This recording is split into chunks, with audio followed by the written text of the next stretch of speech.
जावा के इस ऑनलाइन सत्र में आप सभी का स्वागत है। आज हम लोग जावा प्रोग्रामिंग में दूसरा यूनिट जिसका नाम है डिराइव्ड सिंटैक्टिकल कंस्ट्रक्टर इन जावा देखने वाले हैं। तो सबसे पहले आज के जो लर्निंग टॉपिक है वो हम लोग देखेंगे कंस्ट्रक्टर एंड इट्स टाइप। आज के इस ऑनलाइन वीडियो सेशन में हम लोग देखेंगे कंस्ट्रक्टर और उसके टाइप्स के बारे में जानने वाले हैं। तो आइए शुरुआत करते हैं। सबसे पहले हम लोग देखेंगे कंस्ट्रक्टर। सी प्लस प्लस आपका हुआ है, फिर से एक बार मैं उसी चीज़ को रिपीट करूँगा। तो कंस्ट्रक्टर की डेफिनेशन और उसके टाइप से आप लोग अच्छे से भली भांति परिचित हैं। हम लोगों ने जावा का एक फीचर भी बताया सिंपल, और सिंपल में हमने बताया था वाई जावा इज सिंपल, क्योंकि बहुत सारी चीज़ें जो सी प्लस प्लस से, जैसा प्रोग्रामिंग का सिंटैक्स है या कंसेप्ट है, टेक्निक्स है, वो सी प्लस प्लस से ही आने वाली है। तो कंस्ट्रक्टर ये भी एक programming technique C plus plus से है जावा में, तो काफ़ी आसान जाने वाला है। एग्जाम पॉइंट ऑफ व्यू ज़रूरी है। अगर ऑफलाइन आपकी एग्जाम होती है तो 4 मार्क के लिए इस पर क्वेश्चन होता है, व्हाट इज़ कंस्ट्रक्टर और explain constructor with suitable example. ठीक है, तो हम लोग शुरुआत करते हैं सबसे पहले कंस्ट्रक्टर की डेफिनेशन से। तो जैसा कि आप अपने स्क्रीन पर देख रहे हो, स्लाइड में लेफ्ट साइड कॉलम में कंस्ट्रक्टर की डेफिनेशन दी है। It is a method whose name is similar to its class name. जब भी किसी मेथड को, फंक्शन को ही हम लोग जावा में बोलते हैं मेथड, जब भी किसी मेथड का नाम उसके क्लास के नाम जैसा ही हो, जावा भी केस सेंसिटिव है इसलिए आपको ध्यान रखना है अपर और लोअर केस का।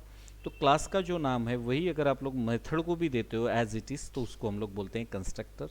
And as we know, constructor is a special member function because it does not have any return type.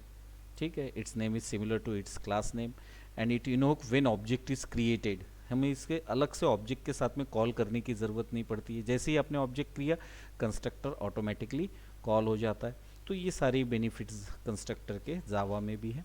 तो जैसा कि आप सिंटैक्स में देख पा रहे हो कि मेथड को कंस्ट्रक्टर अगर करना है तो सबसे पहले आपको क्या करना है, मेथड का नाम और क्लास नाम सेम रखना है।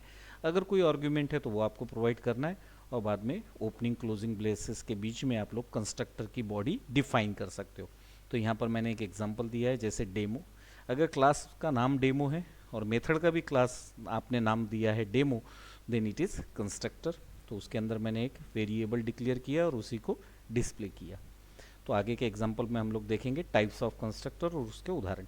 जावा में 3 तरह के कंस्ट्रक्टर होते हैं, डिफ़ॉल्ट कंस्ट्रक्टर, पैरामीटराइज्ड कंस्ट्रक्टर और कंस्ट्रक्टर ओवरलोडिंग। तो सबसे पहले हम लोग शुरुआत करेंगे डिफ़ॉल्ट कंस्ट्रक्टर के साथ में। डिफ़ॉल्ट कंस्ट्रक्टर ऐसे कंस्ट्रक्टर होते हैं जिसको कंपाइलर खुद क्रिएट करता है टू क्रिएट ऑब्जेक्ट। ऑब्जेक्ट बनाने के लिए डिफ़ॉल्ट कंस्ट्रक्टर का इस्तेमाल होता है। हम लोग खुद भी बना सकते हैं सिंपल कंस्ट्रक्टर, जैसा कि एक एग्जांपल आपके सामने है। विदाउट आर्ग्यूमेंट अगर हमने बनाया then it is a simple constructor. उसके बाद में हम लोग देखेंगे पैरामीटराइज कंस्ट्रक्टर। कंस्ट्रक्टर में जब भी हम आर्ग्यूमेंट पैरामीटर को पास करेंगे, वैल्यू को पास करेंगे, then it is converted into parameterize. Condition वही होगी कि रिटर्न टाइप नहीं देना है, मेथड का नाम और क्लास का नाम सरीखा होना चाहिए, है ना। तो ये हो गया पैरामीटराइज कंस्ट्रक्टर। अगर आप गौर से देखो दोनों में, तो आर्ग्यूमेंट यही डिफरेंस है। सिंपल कंस्ट्रक्टर में हमने वेरिएबल को कंस्ट्रक्टर की बॉडी में जाके इनिशलाइज किया, जैसा यहाँ पे ए वेरिएबल को वो हमने वैल्यू दी 10। लेकिन पैरामीटराइज कंस्ट्रक्टर में हमने क्या किया, डेमो फंक्शन जहाँ पे भी कॉल होगा, मेथड जहाँ पे भी कॉल होगा, वहाँ से एज एन आर्ग्यूमेंट हम लोग एक्स की वैल्यू लाएंगे और उस एक्स वैल्यू से ए को इनिशलाइज करेंगे। तो ये हुआ पैरामीटराइज कंस्ट्रक्टर। तो सिंपल कंस्ट्रक्टर, पैरामीटराइज कंस्ट्रक्टर, दो चीज़ें देखी। अब हम लोग देखेंगे कंस्ट्रक्टर ओवरलोडिंग का एग्जाम्पल। विद्यार्थी मित्रों, यहाँ पे डेमो आपके सामने अवेलेबल है। तो यहाँ पे आप ध्यान दोगे कि सिंपल कंस्ट्रक्टर में हमने क्या किया था, एक कंस्ट्रक्टर लिया, उसको इनिशलाइज किया, यानी उसकी बॉडी डिफाइन की और बाहर निकल गए। तो यहाँ पे देखिए, आप ध्यान दोगे कि डेमो डी नाम से केवल ऑब्जेक्ट बना, हमने मेथड को कॉल नहीं किया। अगर ये नॉन कंस्ट्रक्टेड मेथड होती थी तो यहाँ पे हम लोग डी डॉट उस मेथड का नाम देके कॉल करते थे, but it is a constructor, then it invoke, it access when object is created. तो मेन फंक्शन के अंदर हमने सिर्फ ऑब्जेक्ट क्रिएट किया और ये डेमो मेथड कॉल। तो ये एग्जांपल है सिंपल कंस्ट्रक्टर का। पैरामीटराइज के वक्त क्या होगा, पैरामीटराइज के वक्त में इसी के राइट हैंड साइड में आप डिफरेंस दे सकते हो, सेम प्रोग्राम, लेकिन अब इसमें जो पहले सिर्फ मैसेज हेलो था, लेकिन अब नाम के साथ में हम लोग कर सकते हैं। ऑब्जेक्ट क्रिएट करते वक्त ही हमने उसको इनिशलाइज किया। अगर आप ध्यान दो मेन फंक्शन के अंदर, तो हमने डेमो डी फिर से ऑब्जेक्ट बनाया, न्यू डेमो से उससे इनिशलाइज किया, और राजेश ये नाम at the time of object creation हमने डी ऑब्जेक्ट को दिया। अब ये डी ऑब्जेक्ट कंपाइलर जब क्रिएट करेगा उसी वक्त कंस्ट्रक्टर डेमो को कॉल करेगा, और राजेश ये जो हमने यहाँ से आर्ग्यूमेंट पास किया ये इनिशलाइज करेगा नेम को। अब यहाँ पे जो आप हमारा ऑप्शन रन होगा, ये प्रोग्राम रन होगा, तो ये लेके आएगा हेलो नेम। नेम में क्या है? राजेश, तो मैसेज आएगा हेलो राजेश। तो जब भी ऑब्जेक्ट क्रिएट करते वक्त आपको कोई पैरामीटर पास करना है तो हम लोग यूज़ करेंगे पैरामीटराइज कंस्ट्रक्टर। आपको ऑब्जेक्ट क्रिएट करते वक्त केवल मेथड को कॉल करना है तो आप लोग यूज़ करो सिंपल कंस्ट्रक्टर। अब हम लोग चलेंगे कंस्ट्रक्टर ओवरलोडिंग के तरफ। जब भी किसी प्रोग्राम में एक से ज़्यादा कंस्ट्रक्टर को हम एक ही क्लास में इस्तेमाल करते हैं तो उससे बोला जाता है कंस्ट्रक्टर ओवरलोडिंग। मैं फिर से एक बार रिपीट करता हूँ, कंस्ट्रक्टर ओवरलोडिंग को ही बोला जाता है मल्टीपल कंस्ट्रक्टर। जब भी किसी एक क्लास में एक से ज़्यादा कंस्ट्रक्टर का इस्तेमाल हो तो उसको हम लोग बोलते हैं कंस्ट्रक्टर ओवरलोडिंग। जैसा कि आप देख सकते हो इस एग्जाम्पल में, यहाँ डेमो क्लास के अंदर मैंने 2 कंस्ट्रक्टर इस्तेमाल किए, then this program is automatically converted into constructor overloading. यहाँ पे D1 object without value without parameter create हुआ है तो सिंपल कंस्ट्रक्टर ये पहला वाला कॉल होगा।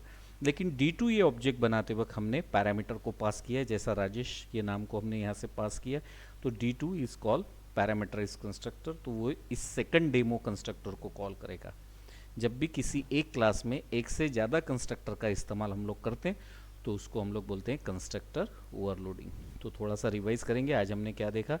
आज हमने देखा constructor and their types. Constructor in a method whose name is similar to its class name, syntax, example. आगे चल के हमने टाइप्स देखे, simple constructor, parameterize constructor and constructor overloading. तो डेमो इस एग्जाम्पल को लेके हमने सिंपल कंस्ट्रक्टर को देखा, पैरामीटराइज कंस्ट्रक्टर का भी देखा। आगे यहाँ पे इस एग्जाम्पल में आपको डिमॉन्स्ट्रेशन दिया गया है कंस्ट्रक्टर ओवरलोडिंग का।